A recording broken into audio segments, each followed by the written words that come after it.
এখন আমি আলোচনা করব অতি বিখ্যাত, পৃথিবী বিখ্যাত একটা বই নিয়ে। বইটার নাম হলো গিয়া জোনাথন সুইফটের লেখা, 1704 সালে লেখা। বইটার নাম হলো গিয়া ব্যাটল অফ দ্য বুকস।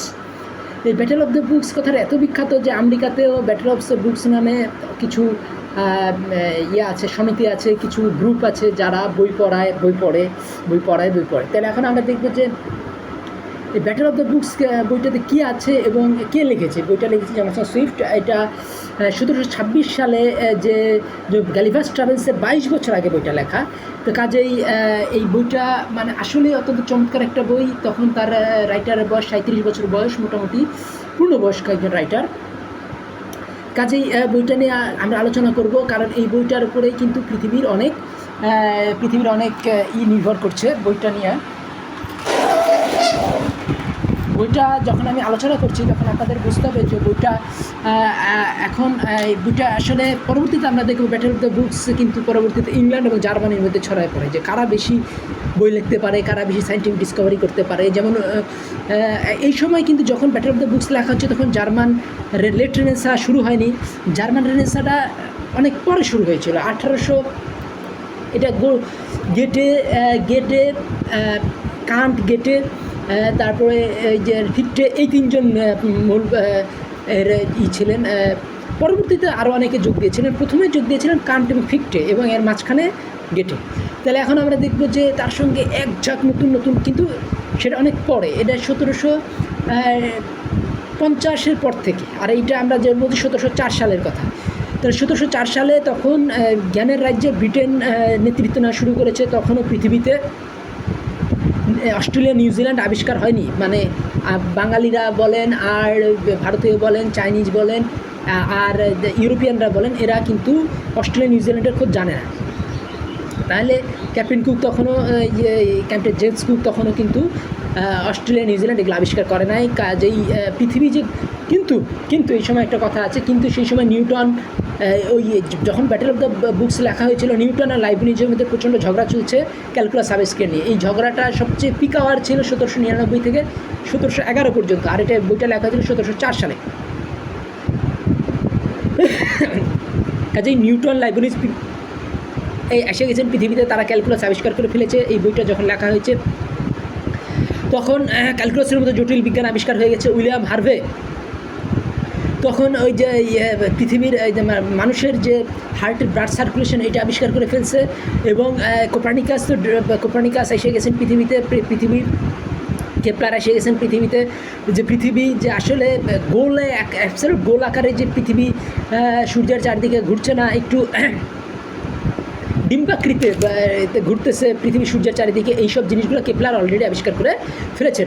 কাজেই নতুন আবিষ্কারগুলো মানুষের মনে নতুন, যেমন এই সময় যে ফ্রান্সিস বেকন পৃথিবীতে এসে গেছেন, শেক্সপিয়ার এসে গেছেন, মিল্টন পৃথিবীতে এসে গেছেন। তাহলে এই অনেক নতুন বই পৃথিবীতে আসছে। এবং নতুন বইয়ের সাথে পুরাতন বইগুলো কারা, এরা হলো পিন্ডার, ভার্জিল, তারপর এসবের বইগুলা, তারপরে প্লেটো, অ্যারিস্টটল, এদের বইগুলো, তারপরে এই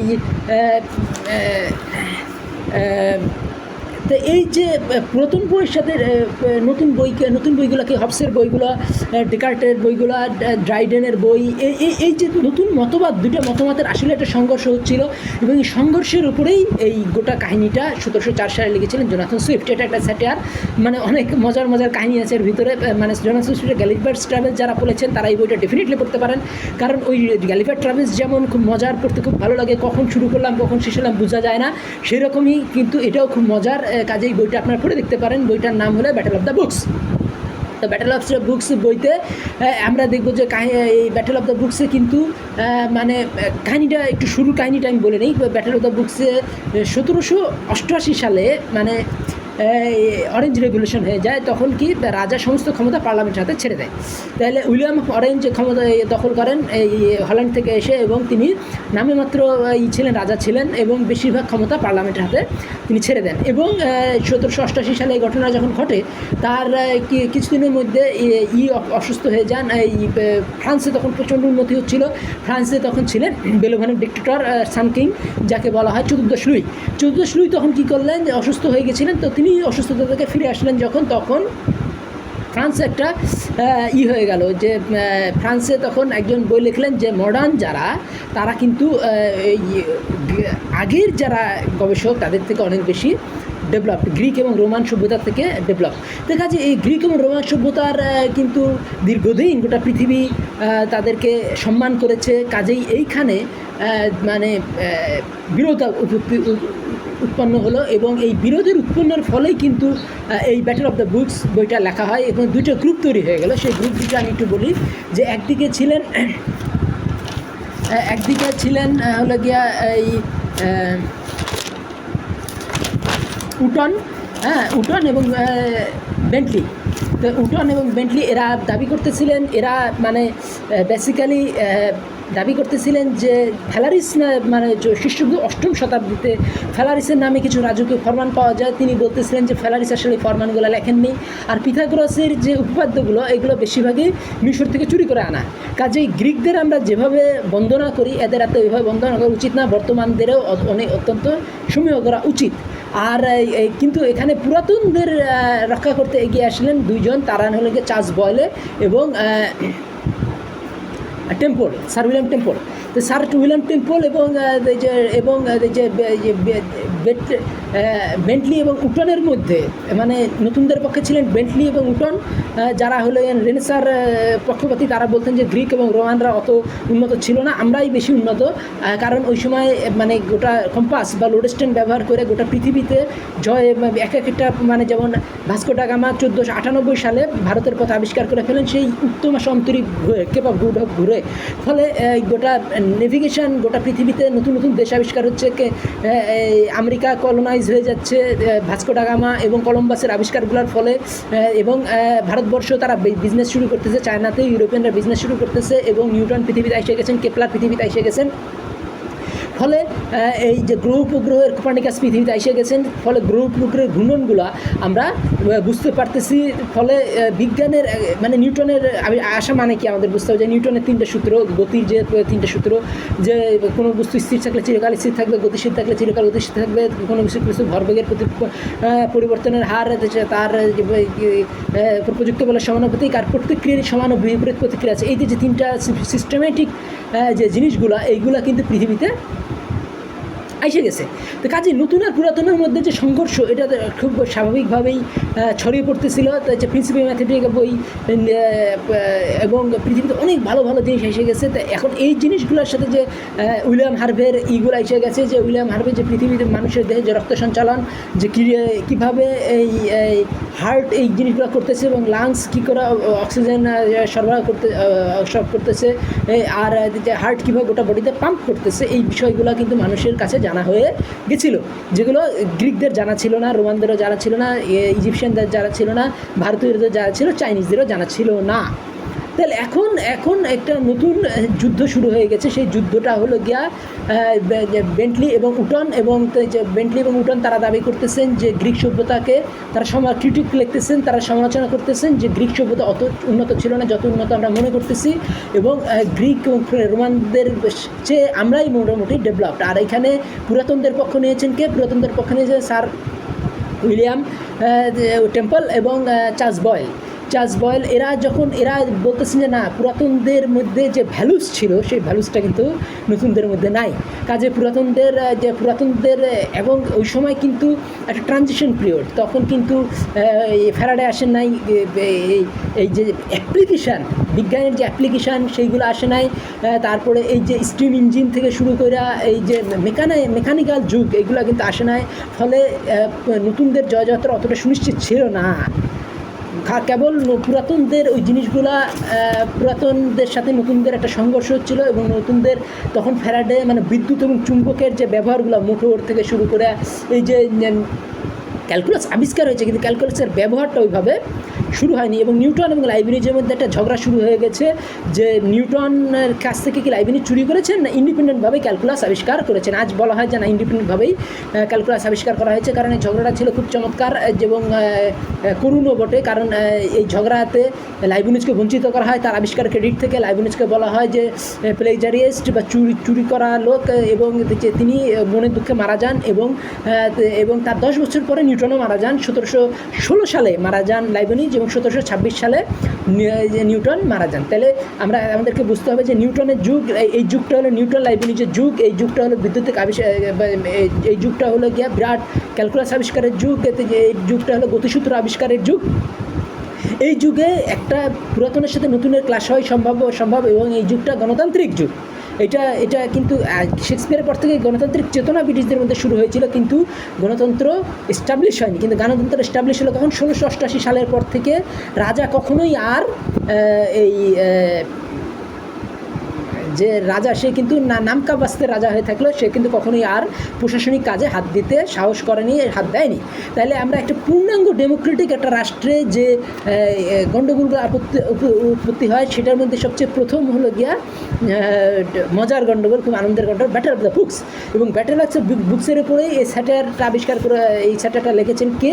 সেই যে লিলিপুট গ্যালিভারের যে মজার কাহিনী লিখেছিলেন, তার 22 বছর আগে, এটা লিখেছিলেন 1726 সালে, তার 22 বছর আগে লেখা হলো 1704 সালে লিখলেন তিনি ব্যাটেল অফ দ্য বুকস, যেটা আমার কাছে মনে হয়েছে যে গ্যালিভার ট্রাভেলসের থেকে ইম্পর্টেন্ট, কারণ এই ব্যাটেল অফ দ্য বুকসই কিন্তু পরবর্তীতে ইউরোপে আবিষ্কারে বন্যা বয়ে দিবে এবং দুইটা বিশ্বযুদ্ধ কিন্তু এই ব্যাটেল অফ দ্য বুকসের কারণেই হবে। আমরা আস্তে আস্তে খেয়াল করবো যে জার্মানি জ্ঞানের রাজ্যে তার নেতৃত্ব নিয়ে নেবে ইংল্যান্ডের হাত থেকে।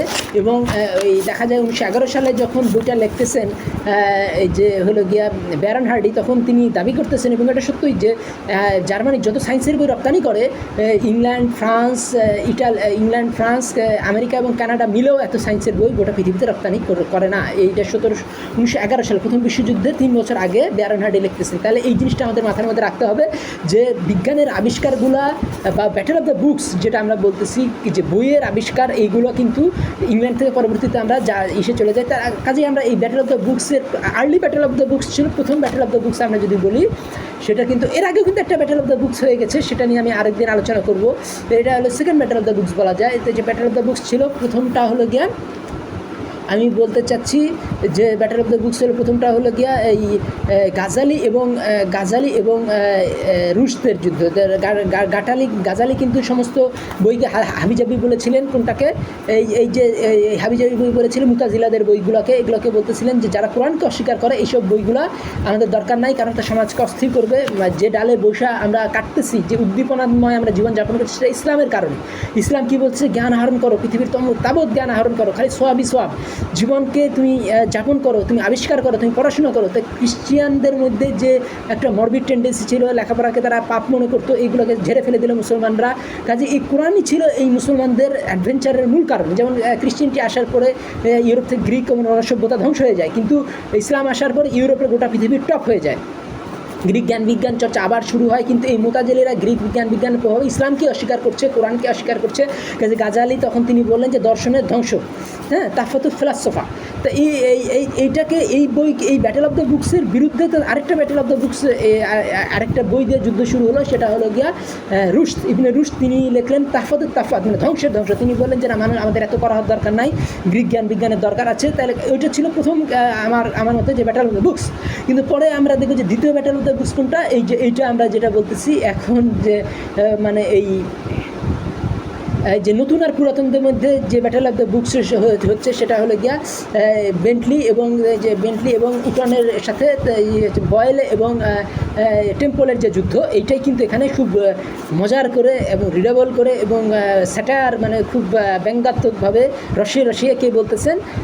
এখন আমরা এই যে এতক্ষণ আমি একটু বর্ণনা করলাম যে বইটার পরিপ্রেক্ষিত, এখন আমি বইটার বলবো যে বইটাতে কি আছে। বইটাতে আছে যে দুইটা পক্ষ হয়ে গেছে। একটা পক্ষ হলো গিয়া একটা রাজ্যে, কল্পিত রাজ্যে দুটো পক্ষ হয়ে গেছে। সে পক্ষ হলো কি, যেমন প্রায় কিন্তু ওই যে যেমন লিলিপুটিয়ান্স, মানে একটা কল্পিত রাজ্যের, লিলিপুট দ্বীপে, একটা কল্পিত একটা দ্বীপে কীভাবে গ্যালিভার আর ইসের মধ্যে যে গণ্ডগোল শুরু হয়, যে মানে এই লিলিপুটদের সাথে গ্যালিভারের কী করে যুদ্ধ শুরু হয়, সেগুলো নিয়ে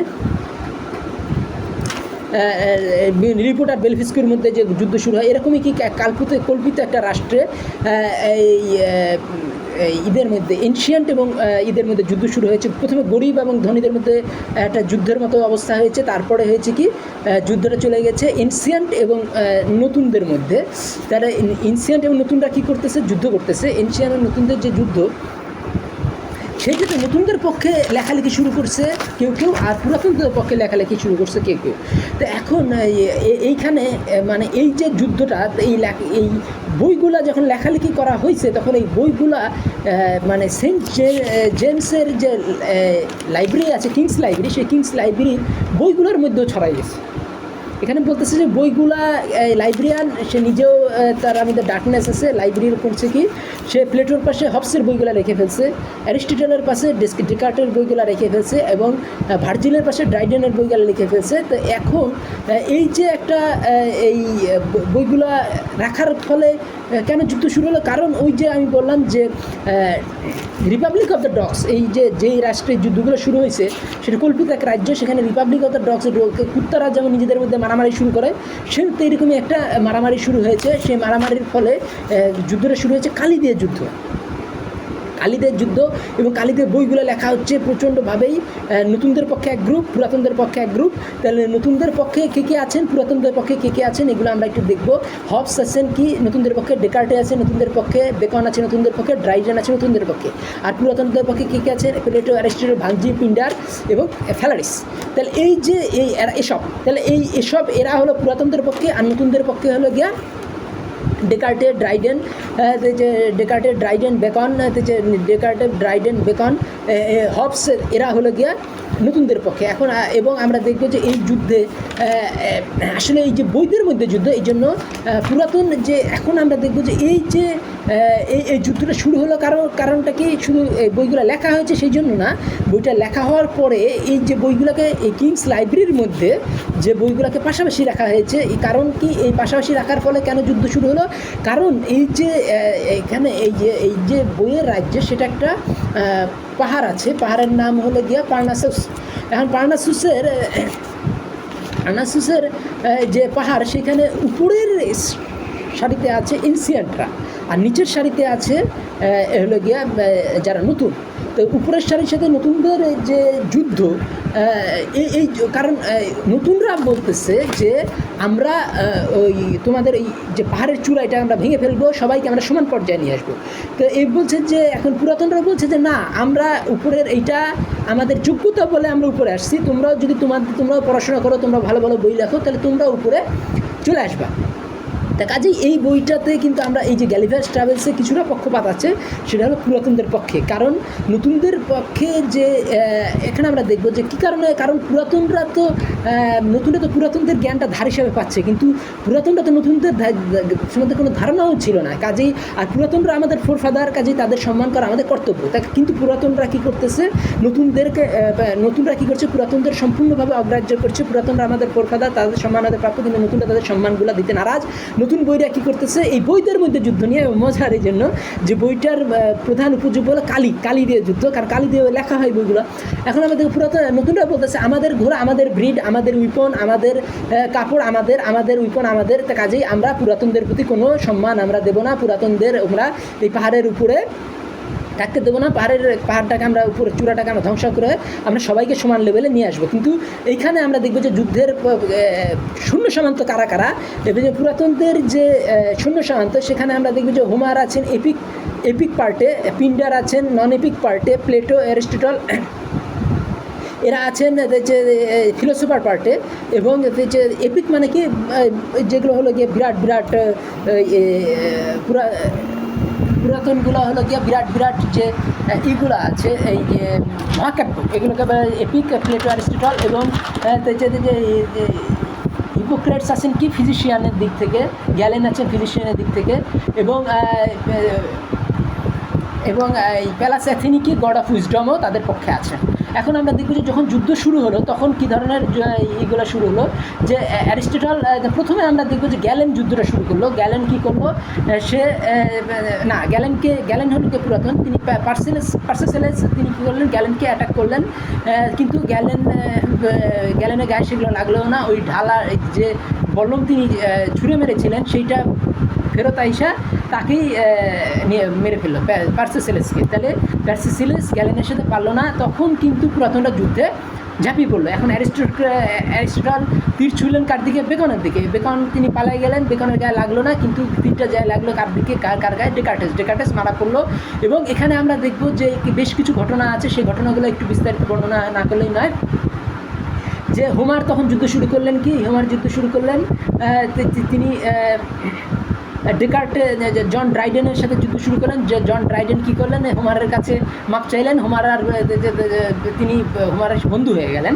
এখানে আমরা দেখব ভার্জিলের সাথে তখন পরবর্তী যুদ্ধ শুরু হবে। তো এই যে যুদ্ধ চলছে, ইন দ্য মেন টাইম ওই লাইব্রেরিতে এই বই, এগুলো কিন্তু একটা বুঝতে হবে যে লেখকদের শাশুড়ির যুদ্ধ নয়, এগুলো হলো গিয়া বইয়ের যুদ্ধ। এবং বইয়ের মধ্যে যে লেখকের আত্মা আছে, সেই আত্মার যুদ্ধ। তো বইয়ের মধ্যে যে যুদ্ধ হচ্ছে, সেই বই, এটা এই সমস্ত যুদ্ধগুলো কোথাও হচ্ছে লাইব্রেরিতে। এবং যুদ্ধটা বাজলো কীভাবে? বাজলো হলে গিয়া যে এই পাশাপাশি বইগুলো রাখার ফলে ডেসকার্টের বইগুলো রাখা হয়েছে, অ্যারিস্টটলের বইগুলো রাখা হয়েছে ডেকার্টের পাশে, ভার্জিলের বই রাখা হয়েছে ড্রাইডেনের পাশে, তো এই আর প্লেটোর বই রাখা হয়েছে হবসের পাশে।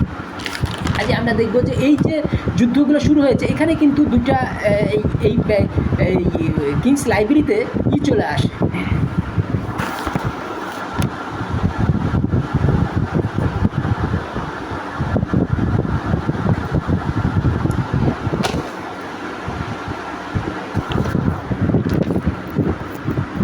কিংস লাইব্রেরিতে চলে আসে।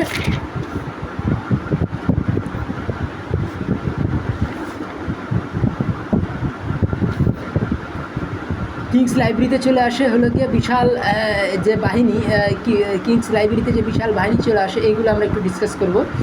যে কিংস লাইব্রেরিতে হেলাস, গডেস, উইজডম, আচ্ছা, পার্সিসেলেস, যে গাটন, আচ্ছা। তাহলে এখন কিংস লাইব্রেরিতে একটা মাছি চলে আসে এবং একটা চলে আসে, নাম কি বলে? এই মাকড়সা। তা এই মাছি ঠিক না, এটা মৌমাছি। তাই এই মৌমাছি এবং এখানে কিংস লাইব্রেরিতে ওই যে আছে, ওই যে নাম কি বলে, যে বিরাট যে একটা মাকড়সা যে জাল টাল বুনে, সেই জালের করে এসে বসে খেয়ে এই একটা মৌমাছি। এবং সে কিছুক্ষণ পরে রিয়েলাইজ করে যে এইটা তো শত্রুপক্ষের একটা ইগুলা, কী নাম কি বলে, এই একটা নরম ফাঁক, স্ন্যার যেটাকে বলে, এই স্ন্যার থেকে সে একটু উড়ে গিয়ে সরে আসে। তখন এটা যখন এই নরমটা কাঁপে, তখন কিন্তু এই বুঝতে পারে, এই যে এই মাকড়সা যখন বুঝতে পারে, তখন কিন্তু মাকড়সা চলে আসে। মাকড়সা চলে আসে এই মাকড়সা চলে এসে সে তখন ওই দেখতে পারে যে তার এই শিকার হাতছাড়া হয়ে গেছে, মাছিটা মৌমাছিটা নিরাপদ দূরত্বে চলে গেছে। এবং মাছিকে তখন গালাগালি করে, বিভিন্ন অশ্লীল ভাষায় গালাগালি করে এবং বলে যে তুমি কেন আমার এই জিনিসপাতিগুলো কেন নষ্ট করলে? কারণ যখন একটা শিকার পড়ে এবং সেটা ছিন্ন ভিন্ন করে বেরিয়ে যায়, তখন কিন্তু তার জাল ছিঁড়ে যায় কিছুটা। কাজেই আর কিন্তু সে বলে যে দেখো, আমি তো জাস্ট আত্মরক্ষা করেছি, কারণ আমার জীবনটা বাঁচাইতে হতো, আর তুমি যেটা করছো, তুমি অনেক মাছিকে হত্যা করেছো, তাদের দেহবশেষ নিচে পড়ে আছে। তো এখানে মানে তাকে শান্ত করার চেষ্টা করে মাছি, কিন্তু সে গালাগালি করতে থাকে। তখন সে বলে যে দেখো, তুমি কী করো, তুমি সারা জীবন তুমি যে এত অহংকারী করতেছো, যে তুমি নিজেকে শ্রেষ্ঠ দাবি করছো, তাহলে তোমার মধ্যে কি আছে? কিছু বিষ আর ময়লা আবর্জনা, এইগুলোই তো তোমার মধ্যে আছে। আর আমার মধ্যে কি আছে? আমি গান গাই, আমি ভো ভো করে আওয়াজ করি, আর আমি মধু কালেক্ট করি কোথায়? ফুলে ফুলে। তাহলে আমার মধ্যে আছে শ্রেষ্ঠতা। আমি মানুষকে কি দেই? আমি মানুষকে দেই লাইট এবং সুইটনেস। তা আমি মানুষকে দিই লাইট এবং সুইটনেস, আলো এবং মিষ্টতা। লাইট থেকে দিই, আমি মোম থেকে লাইট দিই। আমি আমার থেকে যে মোম হয়, সেগুলো আমার যে চাক থেকে, মৌমাছির চাক থেকে যে চাক আমি বানাই, সেটাতে আলো আসে এবং যে মধু সেখানে থাকে, সেগুলো কি মানুষ খায়, তারা আমাকে দোয়া করে। কাজেই আমি হলাম গিয়ে একটা মিষ্টি জানোয়ার, আমি মিষ্টি তৈরি করি, আমি মিষ্টি সংগ্রহ করি। আর তুমি হলে গিয়ে একটা নোংরা জানোয়ার, তুমি আবর্জনা কালেক্ট করো, বিষ কালেক্ট করো। তো এইখানে কিন্তু সে গালাগালি করতে থাকে। তাহলে এইখানে কিন্তু এই যে উদাহরণটা কিন্তু এই বৈদের যে যুদ্ধ, সেই যুদ্ধের মধ্যেও কিন্তু ছড়িয়ে পড়ে। কারণ এই যে যুক্তিগুলাই তখন এই এনসিয়েন্টরা তারা তখন বলে যে না, আমরা কী করতে চাই, মানুষকে চরিত্র দিতাম, মানুষের মধ্যে ডিউটি দিতাম, মানুষের মধ্যে জ্ঞান দিতাম, মানুষের মধ্যে কর্তব্য দিতাম, মানুষের মধ্যে মিউজিক দিতাম, মানুষের মধ্যে আনন্দ ফুর্তি দিতাম। আর নতুন যারা লিখতেছে তারা কী করতেছে, তারা মানুষের মধ্যে বীজ দিতেছে, তারা আবর্জনা, তারা মাকড়সার মতো, আর আমরা হলাম মৌমাছির মতো। তাহলে এই যে তুলনাটা এত চমৎকার একটা তুলনা, এই ঘটনাটাই কিন্তু আমরা পরে আল্লামা ইকবালের যে কবিতা আছে, পাকিস্তানের যে স্বপ্নদ্রষ্টা বলা হয়, বা এই উত্তর ভারতের যে অন্যতম শ্রেষ্ঠ কবি ইকবাল, তিনি কিন্তু ঠিক এ ধরনের একটা কবিতা তিনি লিখেছিলেন। সে কবিতাটা হলো এই মাখি আর মাকড়া, তাহলে একটা একটা একটা একটা মাছি এবং একটা মাকড়া মানে একটা মাকড়সা। এখানে বলতেছে যে মাছি কিন্তু সেখানে বসতে চাচ্ছিল না, আর সে কী করতেছে যে ধীরে ধীরে সে অনেক তোষামত করে তাকে সেখানে বসায়, বলে যে তুমি সুন্দর গান করো, তুমি এত সুন্দর গান, তোমার এত সুন্দর, তোমার জন্য আমি করছিলাম। তারপরে যখনই সে আসে তখন এই যে জালে পড়ে তখন সে ধ্বংস করে। আসলেই মানে নতুনদের জ্ঞান বিজ্ঞান তারা কিন্তু অনেক ক্ষেত্রেই চরিত্র নিয়ে অতটা লেখে না, অনেক ইগুলো, তার ফলে কী হচ্ছে মানুষের মধ্যে চরিত্র জিনিসটা নষ্ট হচ্ছে। এবং অতীতে কিন্তু মানুষের চরিত্র অনেক ডিসিপ্লিনভাবে মেনে চলতে হতো, কারণ তখন অনেক রোগ ব্যাধি ছিল যার ওষুধ আবিষ্কার হয় নাই। তো কাজেই মানুষের জীবনের নিয়মকানুন অনেক বেশি ছিল, ফলে মানুষ নিয়মগুলো মেনে চলতো। এবং নতুনদের এখানে বলা হচ্ছে যে নতুনদের যে আর্মি, সেখানে কিন্তু নতুনদের আর্মিতে কিন্তু বেশি, নতুনদের আর্মিতে কী বেশি, নতুনদের আর্মিতে এই সদস্য সংখ্যা বেশি, সোলজার বেশি, 50,000, আর পুরাতনদের অল্প। কারণ কি, পুরাতনদের যে তখন কিন্তু ছাপাখানা ছিল না, অত বেশি বই পাবলিশড হয়নি। তাহলে এখন কিন্তু ছাপাখানা আবিষ্কার হয়ে গেছে, যখন এই জিনিসকে লেখার যে গুটেনবার্গ 1600 বা 1500 এরকম সালেই কিন্তু গুটেনবার্গের ছাপাখানা আবিষ্কার করে ফেলেছে জার্মানি থেকে, এবং গোটা ইউরোপে ছাপাখানা ছড়িয়ে পড়েছে। এবং এই যে বইগুলোর যে যুদ্ধ, সেই যুদ্ধগুলো নিয়ে আমরা কথা বলতেছি। এবং এখানে কিন্তু নতুনদের বইয়ের সব অনেক লেখক হয়েছে, অনেক উদ্দীপনা হয়েছে, কিন্তু আগেকার লেখকরা কিন্তু তাদের যোগ্যতা বলে টিকে আছেন বছরের পর বছর, শত বছর ধরে। তাহলে এখন দেখব যে এখন ওই জন্য এই গল্পটা কিন্তু অনেক চমৎকার হয়েছে। এবং ইকবালের যে ওই গল্পটা, ওটাও কিন্তু চমৎকার। ওই ইকবাল কিন্তু সবসময় পুরাতনদের রক্ষা করে নতুনদের বিকাশ করার কথা বলছেন। জিকর ফিকার, যে ফিকার শুধু চিন্তা করলেই হয় না, জিকার বা স্মরণ রাখতে হবে। আমাদের অতীতের অর্জনকে আমরা যদি বর্জন করে ফেলি, তাহলে কিন্তু আমরা সমাজ পিছিয়ে যাবে, আগাইতে পারবে না।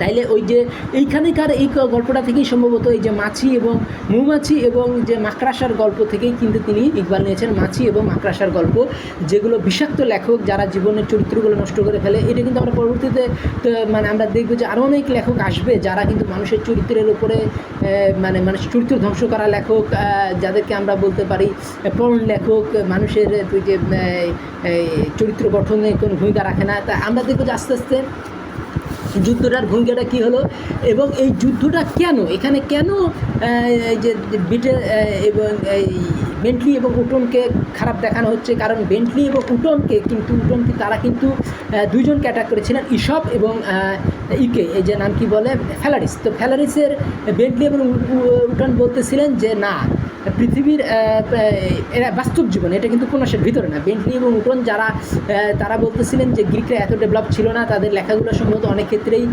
ইজিপ্ট থেকে চুরি করা, এবং তারা কিন্তু মানে এই যে ইসপের লেখাগুলোকেও তিনি অতটা ক্রেডিবিলিটি দিতে যাচ্ছিলেন না। বলছেন যে ইসপের লেখা অনেকে নিজে, কারণ ইসপের ফেবলসগুলা যেগুলো কাহিনিগুলা অনেকেই কিন্তু নিজে বানাইছে, এবং এটা ইসপের নামে চালানো হয়েছে। দেখা যায় বেন্টলি এবং উটন ইসপ এবং এইকে অ্যাটাক করেছিলেন ফ্যালারিসকে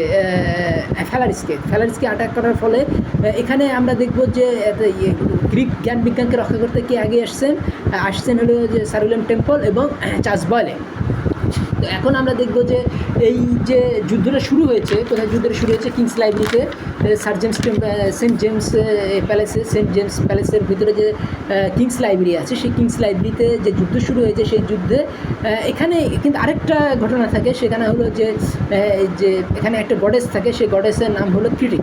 সে গডেস চোখে দেখতে পায় না, সে শুধু নিজেকেই দেখে, একেবারে বুড়া থুত্তুরা, এবং সে গডেস হাঁটতে পারে না, চলতে পারে না, আগলি। এবং তার সন্তান কারা, তার সন্তান হলো দুইটা, একটা হলো গিয়ে ইলম্যানার, আরেকটা হলো গিয়ে ডালনেস। এই যে এই বইটার নাম হলো গিয়া ব্যাটল অফ দ্য বুকস। এখানে কিন্তু একটা দেবীর নাম করা হয়, সেই ক্রিটিক দেবীর চেহারা খুব বিচ্ছিরি, খুব বুড়ি, এবং তার সন্তানরা কারা, তার সন্তানরা হলো ইলম্যানার এবং আরেকটা হলো ডালনেস। তার মানে এখানে বোঝাচ্ছে যে এই যে বেন্টলি এবং উটন যে সমালোচনা করছেন, এগুলো কী করবে, মানুষের চরিত্র গঠনে যে ইসপের ফেবলসের যে ভূমিকা আছে, তারপরে ইসের যে ভূমিকা আছে, ফ্যালারিসের যে ভূমিকা আছে, তারপরে প্লেটো, অ্যারিস্টটল, বা এই যে ঈদের যে ভূমিকা আছে, যে নাম কি বলে, ঈদের যে ভূমিকা আছে, যে ভার্জিলের যে ভূমিকা আছে, তারপরে আরও যারা পুরাতন তাদের যে ভূমিকা আছে, ভূমিকাগুলোকে মানুষের জীবনে ভূমিকা রাখতে দিবে না, ফলে মানুষের চরিত্রটা হারিয়ে যাবে। এই জন্য এই চরিত্রটা আনা হয়েছে। কোন চরিত্রটা আনা হয়েছে, এই নাম কি বলে, এই ক্রিটিক নামে এক দেবী, যে কিনা খুবই বিশ্রী চেহারা এবং তার সন্তানরাও খুব খারাপ, মানে তারা আসলে অপদেবতা। এই জিনিসগুলো কিন্তু আমরা দেখবো যে প্যালাসে এখানে যুদ্ধটা যখন আরও ছড়িয়ে পড়ে, তখন আমরা যুদ্ধের পর্যায়ে আসি। যুদ্ধতে বলতেছে যে হোমার কী করে, তখন এই ড্রাইডেনকে অ্যাটাক করার চেষ্টা করে, ড্রাইডেন হোমারের সাথে দোস্তালি করে ফেলে। তখন ভার্জিল অ্যাটাক করে কাকে? ভার্জিল হলো গিয়া জন ডেভান্ট এবং আফরা বেনকে অ্যাটাক করে এবং তারা মারা পড়ে। এবং পরবর্তীতে আমরা দেখব যে স্যার উইলিয়াম বেন্টলি এসে বয়েলস যুদ্ধে যোগ দেয় এবং বয়েলসের আঘাতে এই বেন্টলি এবং উটন নিহত হন। তাইলে এই যে এখানে কিন্তু দেখা যায় যে এই চার্লস বয়েলে তিনি কিন্তু নতুন রাইটার, তিনি নতুন রাইটার হয়ে চার্লস বয়েলে এবং উইলিয়াম টেম্পল ইনিও নতুন রাইটার, কিন্তু পুরাতনদের পক্ষে যুদ্ধ করে নতুনদেরই হারিয়ে দেন। নতুনদের পক্ষে হলো গিয়া বেন্টলি এবং উটন, এরা মারা পড়ে। এবং এখানে যুদ্ধের যে শেষমেশ কীভাবে হয় এটার কোনো বর্ণনা নাই, কারণ এখানে লেখক বলেন যে ওইখানে পেজগুলা হারাই গেছে। তিনি দাবি করেন যে তিনি একটা বই পেয়েছেন, যদি বইটা তার নিজেরই রচনা এবং বইটাতে এই ধরনের বর্ণনা আছে। তার মানে কি এই লেখক এখানে একটা সাসপেন্স রেখে দিচ্ছেন যে আসলে তো তিনি জানেন না যে কোন পক্ষ জয়লাভ করবে। আমরা পরবর্তীতে জানবো যে গ্রিক বিজ্ঞানের উপরে কিন্তু রেনেসাঁর বিজ্ঞানগুলো জয়লাভ করবে। কিন্তু এই যে নতুন পুরাতন এই যুদ্ধটাই কিন্তু পরবর্তীতে আমরা দেখব হিউম এবং কান্টের মধ্যেই যুদ্ধটা ছড়িয়ে পড়েছে। এবং হিউম কী করতেছেন, তিনি নতুনদের পক্ষে, এবং কান্ট কী করছেন, পুরাতনদের পক্ষে। এখানে পুরাতন বলতে কিন্তু গ্রিক বিজ্ঞান ইসব আর এই ফ্যালারিসের কাহিনী আসবে না, এখানে ইসলাম চলে আসবে। ইসলামের সাথে যে নতুন ট্র্যাডিশন, এই যে মানে পোস্ট মডার্ন এদের যুদ্ধ। এবং এখানে কিন্তু কান্ট কিন্তু নতুনদের পক্ষে না, পুরাতনদের পক্ষে। এবং কান্ট কিন্তু বলেন যে না, পুরাতনরা হলো গিয়া সূর্যের মতো দীপ্তিমান আর নতুনরা কি বাতির মতো। কাজে সূর্য আর বাতির মধ্যে যুদ্ধ নাই, সূর্যকে সম্মান করতে হবে আর বাতিদার তারা নিজেদের চেষ্টা করে যেতে হবে। তো কান্টের এই যে নতুন ধরনের এখানে কিন্তু কান্টরা কিন্তু ইস্টের মর্যাদারা পুনরুত্থান করেন এবং এখানে কিন্তু গোটাটা ইউরোপিয়ান ওয়ার। কিন্তু কান্টের যে যুদ্ধটা সেটা কিন্তু ইউরোপিয়ানদের সাথে এনশিয়ান ইস্টার্নদের ওয়ান, বিশেষ ইসলামের যে ওয়ার, সেটা কিন্তু যদিও ইসলামের কথা কান্ট ডাইরেক্টলি বলেনি, কিন্তু তারই উত্তরসূরি গেটে এসে ইসলামের প্রশংসায় আড়াইশো খান কবিতা লিখে ফেললেন। এবং তিনি বলেন গ্রিক এবং রোমান, ব্রিটিশ এবং ফ্রেঞ্চরা কিন্তু মেকানিক্যাল বা রোবটের দর্শন আর বান্দরের দর্শন প্রচার করছে মানুষের উপযুক্ত দ্বারা। মানুষের উপযুক্ত দর্শন কি? মানুষের উপযুক্ত দর্শন, তার মধ্যে পার্সোনালিটি থাকবে, আর পার্সোনালিটি আসবে কী করে? তার মধ্যে ভ্যালুস থাকতে হবে এবং টেকনোলজি থাকতে হবে। পার্সোনালিটির ভ্যালুস জার্মানরা কোত্থেকে নিবে? কান্ট বলতেছেন, কান্ট না, এটা বলতেছে গেটে, যে সেটা নেবেন হলো গিয়ে ইসলাম থেকে, এবং টেকনোলজি কোত্থেকে নেবেন? ব্রিটেন থেকে। তো ব্রিটেন ওই সময় বিশ্বজয়ী, আর তার আগের সভ্যতা ছিল ইসলাম ছিল বিশ্বজয়ী। কাজে ইসলাম এবং ব্রিটিশদের মধ্যে একটা সমন্বয় সাধন করেছিলেন গেটে। এবং তিনি তার মতটা সুপ্রতিষ্ঠিত করতেই তিনি ফ্রেঞ্চদেরকে তিনি ওই ক্যাটেল বা ওই বান্দরের মতো বা এই ধরনের মানে যে ইমোশনগুলা মানে মানুষের উপযুক্ত না, সাব হিউম্যান স্পেসদের উপযুক্ত এই ধরনের বলেছিলেন। এবং এই ব্রিটিশদের বলেছিলেন রোবটের উপযুক্ত বা অটোমেটনদের উপযুক্ত। তখন কিন্তু রোবট আবিষ্কার হয়নি, কিন্তু তাদের কল্পনায় তো রোবট ছিল। তো এই জিনিসগুলো আমাদের বুঝতে হবে যে অটোমেটা বা মেকানিক্যাল দর্শনের উপযুক্ত বলেছিলেন কে? গেটে। কোথায় বলেছিলেন? এগুলো বলেছিলেন তিনি এই ওস্টারশিয়ার ডিভানের যে ব্যাখ্যা তিনি দিয়েছেন সেইখানে কিন্তু আছে। এবং ওস্টারশিয়ার ডিভান কি, তিনি ইসলামের প্রশংসায় 400 কবিতা লিখেছিলেন সেইগুলো। তাহলে এখন আমরা দেখব যে এখানে যে ব্যাটল অফ দ্য বুকস শুরু হলো, এই ব্যাটল অফ দ্য বুকস কিন্তু শেষ হয় কোথায় যাইয়া? পরবর্তীতে আমরা দেখব যে 3টা সূর্য কিন্তু তখন আসেনি। ব্যাটল অফ দ্য বুকস যখন লেখা হয়, গেটে তার বইগুলো লেখেন নাই, হেগেল তার বইগুলো লেখেন নাই, কান্টও তার বইগুলো লেখেন নাই, কারণ তখন জন্মানোনি। কান্ট জন্ম 1724 সালে, মানে এই ঘটনা 20 বছর পরে। আর 1704 সালে এই যে বইটা লেখা হয়েছিল, বইটার নাম ব্যাটল অফ দ্য বুকস। এবং ব্যাটল অফ দ্য বুকসে আমরা দেখব যে পুরাতনদের সাথে নতুনরা পারছে না, নতুনরা পরাজয়ের কাছাকাছি যাচ্ছে। কিন্তু আমরা দেখব যে পুরাতনদের রক্ষাকর্তা পরবর্তীতে আরেকজন আসেন, তিনি হলেন কান্ট। আর নতুনদের যে রক্ষাকর্তা হিউম, তিনি কিন্তু অনেকখানি বিপর্যস্ত হয়ে যান। কাজেই এই বইয়ের যে থিমটা, যে গ্রিকদের সাথে নতুন ইংলিশ ফ্রান্সের, সেইটা কার্যকরী হয়নি, কিন্তু যুদ্ধটা চলে যায় ব্রিটিশ ফ্রেঞ্চদের সাথে ইসলামের, তখন কিন্তু এটা কার্যকরী হয়ে যায়, যেটা হলো গিয়া জার্মানদের উত্থানে সহায়তা করে এবং ব্রিটিশ ফ্রেঞ্চদের কলোনি পৃথিবীতে 2টা বিশ্বযুদ্ধের মাধ্যমে ধ্বংস হয়ে যায়।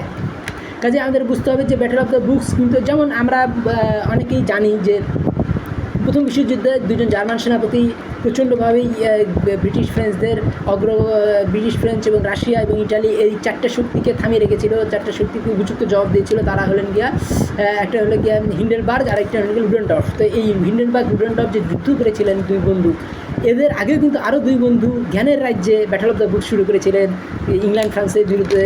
তারা হলেন গিয়া এই গেটে এবং হেগেল, এবং তাদের গুরু ছিলেন কান্ট। তাহলে এই কান্টের প্রভাবে হেগেল এবং গেটে সারা দুনিয়ার জ্ঞানের রাজ্যে একটা প্রভাব বিস্তার করেছিলেন। সারা দুনিয়ার হেগেল গোটা পৃথিবীর যে এই ফিলোসফিকে একত্র করে প্রথম একটা বই লিখলেন, বইয়ের নাম হিস্ট্রি অফ ফিলোসফি, আর একটা হলো ফিলোসফি অফ হিস্ট্রি। তো দুটো বই অত্যন্ত চমৎকার, দুটো বই পৃথিবীর জ্ঞান ভাণ্ডারকে সমৃদ্ধ করেছে এবং এই জার্মানদের মানে দিয়েছে আত্মবিশ্বাস। কাজে ব্যাটল অফ দ্য বুকস জিনিসটা যদিও মানে বেশ কয়েক রাউন্ড হয়েছে, এবং আমি একটা ব্যাটল অফ দ্য বুকস বা জোনাথন সুইফট নিয়ে আলোচনা করলাম এবং তার প্রেক্ষাপট নিয়ে আলোচনা করলাম যে ব্যাটল অফ দ্য বুকস তখনই হয়েছিল না, তার আগেও হয়েছিল। সেটা হয়েছিল গাজালি এবং ইসের মধ্যে, গাজালি এবং ইবনে রুশদের মধ্যে, এবং পরবর্তীতে এই জোনাথন সুইফটের পরে আবার ব্যাটল অফ দ্য বুকস হয়েছিল, সেটা হয়েছিল হিউম এবং কান্টের মাধ্যমে। তা আমার কথা শুনে কেউ যদি ব্যাটল অফ দ্য বুকস বইটা পড়ে দেখেন, তাহলে আমার এবং বাংলাদেশেও এক ধরনের ব্যাটল অফ দ্য বুকস শুরু করা উচিত, যারা বিভিন্ন লেখকদের মধ্যে মতামত নিয়ে আলোচনা হবে, এবং সেইখান থেকে হবে কি নিখার কারায় আরও উজ্জ্বল বইগুলো লেখা হবে। কারণ এই ব্যাটল অফ দ্য বুকসের ফলে কিন্তু এই ব্যাটল অফ দ্য বুকস বইটারও কিন্তু কান্টের উপরে প্রচণ্ড প্রভাব ফেলেছিল। কান্ট যে এত রেডিয়ান্ট, এত উজ্জ্বল বইগুলো লিখেছিলেন, তারা একটা অন্যতম প্রভাব এই ব্রিটিশ, এবং কান্টের জন্য ব্রিটিশদের খুব সম্মান করতেন। তিনি হিউমের প্রচণ্ড প্রভাব ছিল, যদি হিউমের বিরুদ্ধাচরণই কান্ট করেছেন, এবং এই এই জোনাথন সুইফটের বইয়েরও কিন্তু কান্টের প্রভাব ছিল, শেক্সপিয়ারের প্রভাব ছিল। কাজেই এই বইগুলোর প্রভাবগুলা কান্ট আত্মস্থ করেছিলেন, এবং কান্ট নতুন এক উদ্দীপ্ত দর্শন, যেটা ডালোনা, যেটা ইলম্যানার্ডোনা, যেটা মানে পায়াস একটা মুভমেন্ট শুরু করেছিলেন কান্টের ওখান থেকে জার্মানিতে ধার্মিক একটা মুভমেন্ট শুরু হলো জার্মান আইডিয়ালিজম, এবং আরেকটা কি এক্সাইটমেন্ট, জার্মান উদ্দীপনা গোটা পৃথিবীতে ছড়িয়ে পড়লো, এবং দুটো বিশ্বযুদ্ধের মাধ্যমে দেখা যাচ্ছে যে ব্রিটিশ ফ্রেঞ্চ কলোনিয়াল পৃথিবী থেকে বিদায় নিল। তো আমার কথাগুলি ভালো লাগলে আমার চ্যানেল সাবস্ক্রাইব করুন এবং লাইকগুলো বেল আইকন ক্লিক করুন। ধন্যবাদ।